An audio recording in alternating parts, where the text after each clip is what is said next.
तुझा एक पास्ट होता आणि ते तू मला आत्ता सांगतोयस. हो, खरं तर जेव्हा तुम्ही मला पहिल्यांदा भेटलात तेव्हाच मला तुम्हाला सगळं सांगायचं होतं, पण काय सांगू कसं सांगू ह्यामध्ये सगळा वेळ गेला. पण आता आपलं नातं पुढे जाणार आहे. आपल्या साखरपुड्याची तारीख सुद्धा ठरली. आपलं नातं पुढे नेण्याआधी मला हे सगळं तुम्हाला सांगणं महत्वाचं वाटतंय. मला तुमच्यापासून काही लपून नाही ठेवायचं, कारण आपलं नातं विश्वासावर टिकणार आहे. मी माझा पास्ट तुम्हाला सांगितलं म्हणून तुम्ही सुद्धा तुमचा पास्ट मला सांगावा असा आग्रह मी अजिबात करणार नाही. रिया, माझ्या आयुष्यात एक मुलगी. एक मिनिट प्रताप, तू मला आत्ता हे सगळं का सांगतोयस? सॉरी, खरं तर हे मी तुम्हाला आधीच सांगायला होतं. अरे नाही, मला तसं म्हणायचं नाहीये. मला काय वाटतं, पास्ट मध्ये अडकून राहण्याची खरंच काही गरज नाहीये. प्रत्येकालाच एक पास्ट असतो प्रताप. आता बघ, मी ऑस्ट्रेलियात होते ना, तेव्हा माझा एक क्लासमेट होता रॉजर. छान होता तो, मला आवडायचाय. पण त्याहून पुढे काहीच झालं नाही. म्हणजे आमच्यात फक्त मैत्री होती इतकंच. हाच काय तो माझा पास्ट.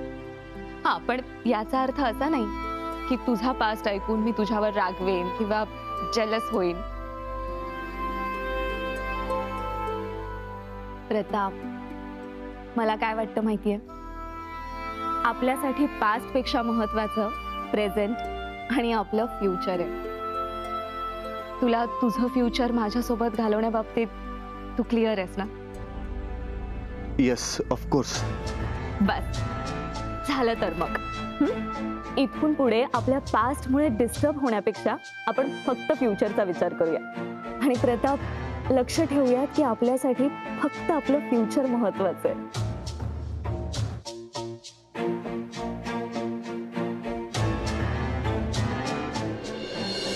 मुलांचं फ्युचर ठरवताना आपण आपली मतं त्यांच्यावर लादतोय असं नाही वाटत का तुम्हाला?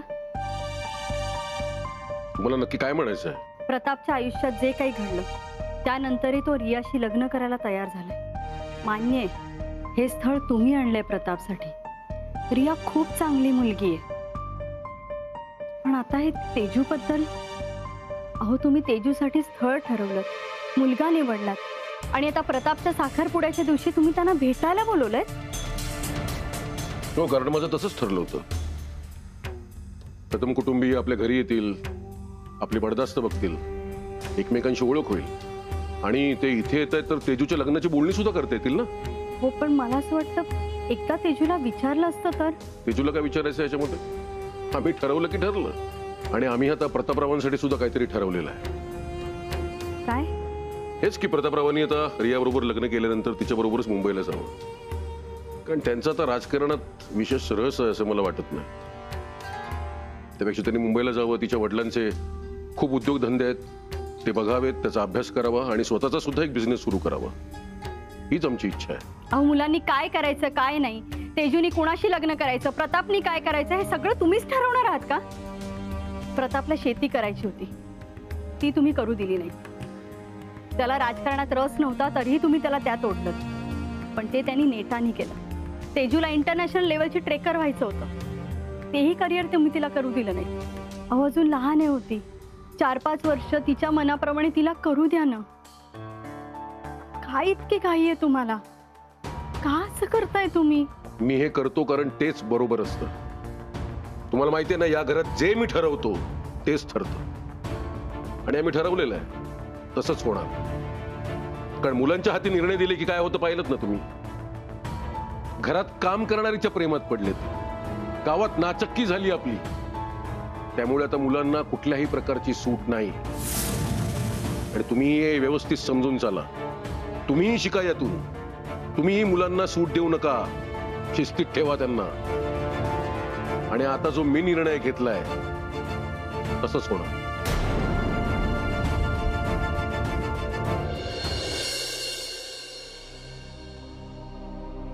आई, माझ्या मनात आता काय सुरू आहे हे माझ्यापेक्षा जास्त तुलाच ठाव आहे बघ. जे काही आधी घडून गेले ते विसरणं लई कठीण आहे ग माझ्यासाठी. आता त्यामध्ये हरवायचं नाही, त्या समजा जुन्या आठवणींपासून लांब राहायचं असं ठरवलंय मी. आणि माझ्या या निर्णयात तू ठामपणे माझ्या पाठीशी उभी राहशील हे माहित आहे मला. आई, मी नाशिकला जाते. आता आपली पुन्हा भेट कधी होईल हे तुलाच माहित. माझ्या आयुष्याची नवी सुरुवात होतीये. या मार्गात पुढं काय असणार आहे मला काय बी माहित नाही. पण आई, आजवर जसं तू नेहमी माझ्या पाठीशी उभी राहिलीस तशीच यापुढे भी उभी राहा. बस माझं तुझ्याकडे आणखीन काय बी मागणं नाही. फक्त माझ्या कुटुंबावर तुझा आशीर्वाद असाच कायम असू दे. मामा, मामी, पिंट्या दादा यांना सुखरूप ठेव, यांना आनंदात ठेव. आणि छोट्या मालकांवर बी कधीच कुठलं संकट कोसळू देऊ नकोस. छोट्या मालकांनी, बाईसाहेबांनी, रावसाहेबांनी आमच्या कुटुंबासाठी लई काय केलंय बघ.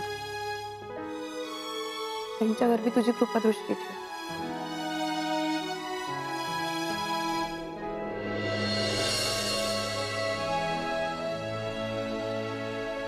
Good morning. Good morning. पर छोट्या मालकीनबाई, तुम्ही इथं एवढ्या सकाळी सकाळी? अगं, इथे आलं ना की खूप प्रसन्न वाटतं म्हणून आले. हा, पण ज्या अर्थी तू एवढ्या सकाळी इथे आलीयस त्या अर्थी नक्कीच देवीजवळ काहीतरी स्पेशल मागायला आलेली दिसते. अहो नाही, मी हवी फक्त दर्शनालाच आले होते. आणि तसं बी देवीने मला न मागताच लई काय दिलंय. आता आणखीन आपण काय मागणार तिच्याकडे. आणि आपल्या भल्यासाठी ती नेहमी आपल्या पाठीशी उभी असते हे ठाव आहे मला. रमा, आता तू बोललीस तर मला कुणाची आठवण झाली सांगू? मला प्रतापची आठवण झाली. तू सुद्धा अगदी प्रताप सारखीच आहेस. म्हणजे? अगं, तो सुद्धा तुझ्यासारखाच खूप कमी बोलतो, पण जेव्हा बोलतो ना तेव्हा असंच काहीतरी फिलॉसॉफिकल बोलतो. मला नाही जमत बाबा असं. मला काय वाटतं माहितीये, तू आणि प्रतापने एकमेकांशी बोलायला हवं. आय एम शुअर तुमच्या दोघांचं खूप छान पटेल. रमा, तुला एक सांगू का? म्हणजे थोडंसं पर्सनल होईल. अहो, असं का म्हणताय? बोला ना. रमा, जेव्हा जेव्हा मी तुझ्याकडे पाहते, तुझ्या डोळ्यात पाहते, तेव्हा तेव्हा मला असं वाटतं की तुला काहीतरी दुःख आहे. म्हणजे तू हसत असतेस पण त्यामागे तू काहीतरी लपवण्याचा प्रयत्न करत असतेस असं जाणवतं. तू प्रताप सारखीच वरून शांत दिसतेस पण मनात काहीतरी घालमेल सुरू आहे हे जाणवतं मला. खरंय ना हे? अहो नाही, असं काही नाहीये. रमा, मला जे वाटलं ते मी तुला बोलले, पण मला अशी शांत असणारी माणसं खूप आवडतात. खरं तर माझा प्रॉब्लेम आहे की मला असं शांत नाही राहता येत. मी खूप बोलत असते, सारखी बडबडत असते. आणि तू मला खूप आवडतेस आणि कदाचित हाच गुण प्रताप मध्ये आहे ना, म्हणून तो सुद्धा आवडतो. तोही खूपच समजूतदार आहे तुझ्यासारखा. मला खूप छान वाटतं तुमच्याकडे पाहून. असे लोक मला खूप लकी वाटतात. लकी? अहो, खरं तर तुम्हीच लई लकी आहात बघा. मी कशी काय लकी? नाही, आता बघा ना, तुम्ही छोट्या मालकांची लग्न करणार आहात. जाधवांची सून म्हणून त्या घरात येणार आहेत. आणि त्या घरात फक्त छोटे मालकच नाही तर बाकी समधी लोक बी लई चांगली आहेत. ज्या गावात तुम्ही येणार आहात ते गाव, इथली माणसं समधीच लई चांगली आहेत बघा. बरं वाटेल तुम्हाला इथे येऊन. बाकीचं सगळं चांगलं आहेच ग, पण महत्वाचं हे की या गावात तू सुद्धा आहेस. तुझ्यासारखी एक छान मैत्रीण मिळाली याचा खूप आनंद आहे मला. तशी आता मी रोजगार केंद्रात यायला सुरुवात केलीये, त्यामुळे आपली भेट होणारच. मस्त भेटत राहूयात, मजा करूयात. चालेल ना? येते.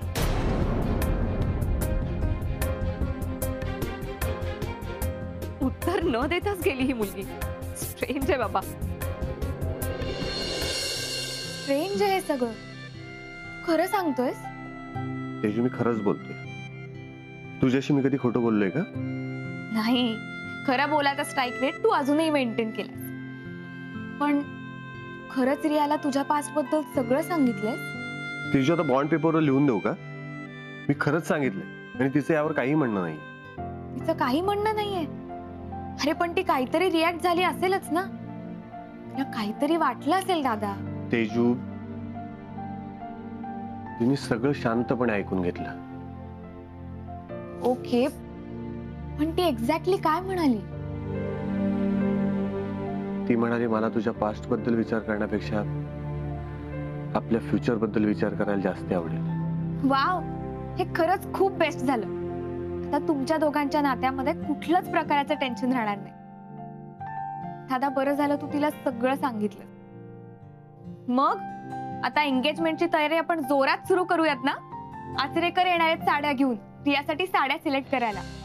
आणि तुला माहितीये रिया मला काय सांगत होती? तिच्या डॅडने तिच्यासाठी डायमंडचा नेकलेस घेतलाय. विचार कर, एंगेजमेंट साठी एवढं करताय, लग्नाला काय काय करतील. मला तर काही विचारच करवत नाहीये. तेजू, तुम्हा मुलींना दागिने, कपडे याशिवाय दुसरं काही सुचतच नाही का? उत्तर आहे, पण लग्न एंगेजमेंट म्हणल्यावर हेच विश्व होऊन जातं. पण दादा, मला खरंच खूप आनंद झालाय. मधल्या काळात तुझ्याबरोबर खूप वाईट गोष्टी घडल्या, पण त्या सगळ्या सोडून दे. आता सगळं छान घडते. अँड यू नो व्हॉट, आता कोणीही काही केलं, कोणीही मध्ये आलं तरी तुझ्या बाबतीत आणि आपल्या घराच्या बाबतीत कधीच काही वाईट होणार नाही याची मला पूर्ण खात्री आहे. हो, असंच घडू दे, हीच देवाकडे प्रार्थना.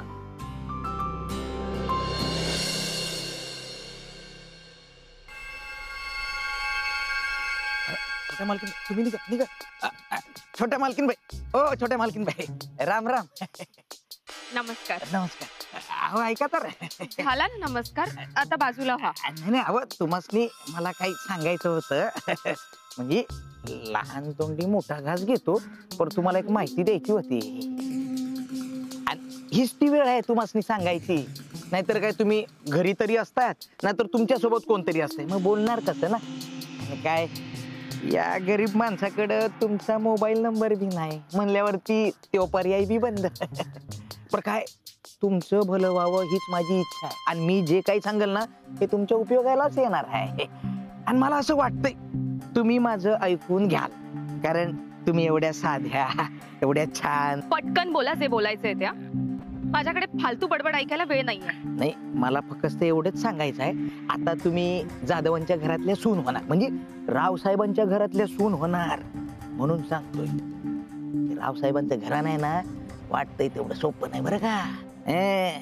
त्या रावसाहेब जाधवांनी काय काय पराक्रम केलेत आता तुम्हाला काय सांगू.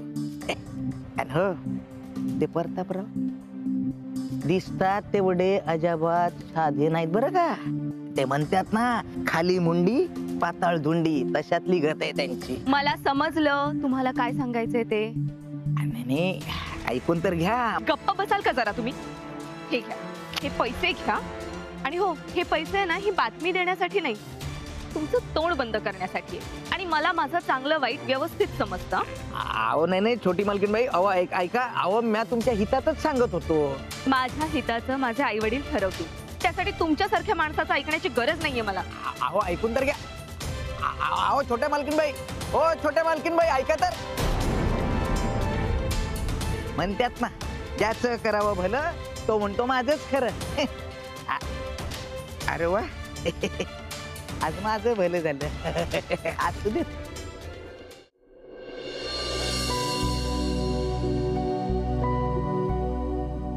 रमे, मंजू, निघालीस ना जायला, आणि ते बी मला न कळवता. नशीब इथं भेटली अचानक, नाहीतर न भेटताच गेली असतेस ना तू. अगं असं काय म्हणतेस मंजू तू? तुला न भेटता जाणार आहे वय म्या? मग कुठे भेटली असतेस? मी तर वाड्यावर असते, तिथं आली असते निरोप घ्यायला माझा. वाड्यावर? नाही, वाड्यावर यायचं तर विचार बी नाही करू शकत म्या नसते आले वाड्यावर. पर हा, तू घरी यायची वाट बघितली असती बघ म्या. आणि ते नाही ना तर दुसऱ्या कुठल्या कारणाने तरी तुला भेटूनच गेले असते मी. रमे, तू नाशिकला कायमची चालली हे वाड्यावर कोणाला काही अंजू, हे बघ, ही गोष्ट अजून मी कोणाला बी सांगितली नाही. पण तुला सांगितली आहे तेव्हा तू बी कोणाला सांगू नकोस बघ. कारण आता त्या घराशी आणि त्या घरातल्या लोकांची समजे संबंध तुटलेत माझे. त्यामुळे उगा माझ्यामुळे त्यांच्या आयुष्यात काहीतरी अभद्र घडावं असं नकोय मला. म्हणजे त्यामुळे तुला सांगते, कोणाला बी काही सांगू नकोस. काळजी घे स्वतःची. मी तुझ्याशिवाय जगण्याची कल्पना सुद्धा करू शकत नाही ग. काय करू मी आता? म्हणजे अगं,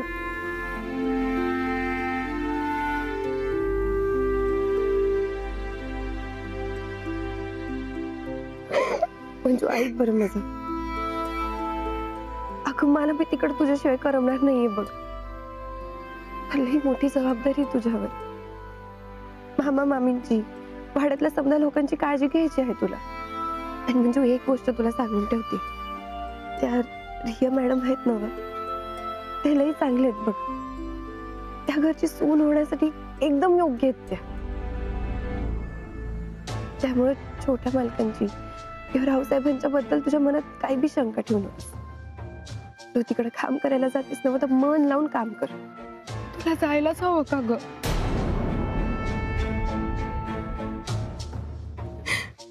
रमी, मी आता कोणाशी मोकळ्या गप्पा मारणार?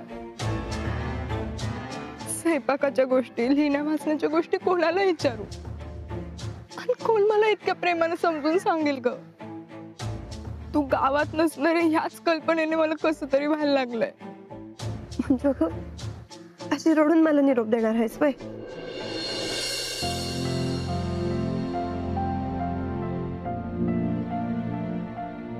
रमे, तिथं गेली ना की एक काम करायचंय तुला. मला ना गेल्या गेल्या तिथून चिठ्ठी पाठव. तुझ्यामुळे मला लिहिता वाचता यायला लागलंय, त्याचा आता फायदा होईल बघ. माझ्याकडे मोबाईल नाहीये, पण तुझ्या चिठ्ठीची नक्की वाट पाहिन. आणि मी बी तुला चिठ्ठी लिहून उत्तर दे. पाठवशील ना ग चिठ्ठी? नक्की चिठ्ठी लिहून पाठवेन बघ. तू नको काळजी करूस. येते.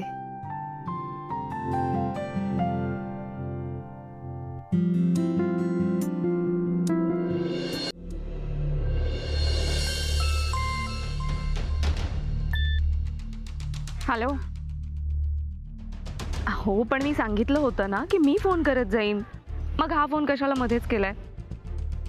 हो, सगळं ठरल्याप्रमाणे घडतंय आणि मी ते जे घडतंय ना ते कळवत जाईन. ओके.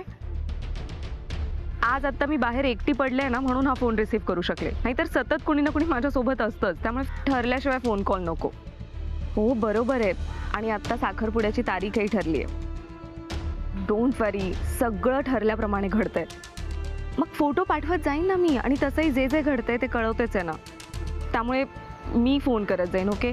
आणि हो, आता मला निघायलाही हवं, कारण वाड्यावर जायला उशीर झालाय आधीच. हो हो हो, मी फोन करीन. Yes, bye bye bye. हो, खूप उशीर झालाय. प्रतापराव, आपल्या सगळ्या शाखांच्या शाखा प्रमुखांना आवर्जून आमंत्रण द्या साखरपुड्याचं. मी आपल्या पतसंस्थेच्या पदाधिकाऱ्यांना पण सांगितलंय. आणि हो, कदम साहेब आणि त्यांचे कुटुंबीय सुद्धा येणार आहेत. रावसाहेब? कोण कदम? आले की कळेलच तुम्हाला. बाकी प्रतापराव, गावात तशी काही फार आमंत्रण द्यायची नाहीत आपल्याला. तालुक्याच्या ज्येष्ठ नेते मंडळींना कळवून टाकूया. ठीक आहे. तेजू, तुझ्या इतर कुठल्या मित्रमैत्रिणींना बोलून घ्यायचं असेल तर बोलून घे. चालेल. मी शालिनीला सांगणार होते, पण ती काही कामानिमित्त युरोपला गेलीये, त्याच्यामुळे तिला नाही जमणार यायला. ठीक आहे, आमंत्रण तरी करून ठेव. प्रतापराव, माझी सगळी लिस्ट मी तुमच्याकडे दिलेली आहे. आता मला वाटतं हे बाकीचं सगळं तुम्ही सांभाळा. हाय. ये बस. होतीस कुठे रिया तू? गावात फेरफटका मारायला गेले होते आणि येताना नवसाईच्या मंदिरात पण जाऊन आले ना. अरे वा, गावात रमलेली दिसतेस. खरं तर हे क्रेडिट तुमच्या गावाला द्यायला हवं. तुमचं गाव आहेच इतकं मस्त की इथे कुणीही रमेल. गाव आमचं नाही, आता तुमचं होणार आहे, लक्षात ठेवा. बरं प्रतापराव, लिस्ट एकदा परत डोळ्याखालनं घाला आणि इतर कोणाला आमंत्रण करायचे असेल तर करून टाका. नाही, मला इतर कोणालाही बोलवायचं नाही, पण एका व्यक्तीला मात्र नक्की बोलवायचं.